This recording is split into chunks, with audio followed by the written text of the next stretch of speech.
Kita kena ingat kata kubur ni duk panggil kita 3 kali sehari. Kubur duk panggil kita ni 3 kali sehari. Ingat molek. Dia duk panggil kita tapi kita tak dengar, pergi kubur tak dengar. Tuhan tak boleh dengar suara kubur duk panggil kita orang sekalian. Tu ni. Tapi kita tahu dengan apa? Dengan riwayat-riwayat. Tu. Anak apa ni kubur kata geno. Dia kata kita ana baitul wahdah. Ana baitul wahdah. Dia royak kita manusia ni. Aku ni tempat duduk sore-sore. Aku ni keseorangan, tempat keseorangan. Tempat duduk sore-sore. Kita panggil kata tempat duduk sore kubur. Dan kita mati dia mau pergi kamu duduk sore klik duk.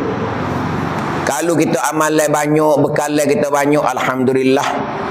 Kita tak akan jadi kesik. Tak jadi kesik dan duduk senil le kubur. Lebih-lebih lagi Tuhan tunjuk gambar syurga kita 2 kali sehari.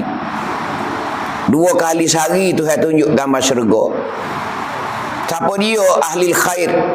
Siapa dia orang yang hidup dalam kebajikan, dalam amal ibadat, bekalan dia banyak, maka Tuhan tunjuk gambar syurga.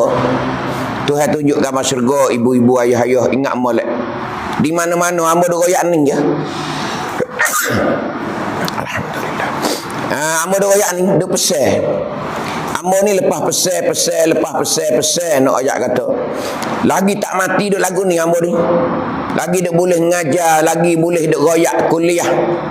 Duk royak semua-semua supaya nak masuk di dalam jiwa kita. Masuk ke dalam lubuk hati kita. Supaya kita tak lengah-lengah, supaya kita tak main-main. Kita kena segera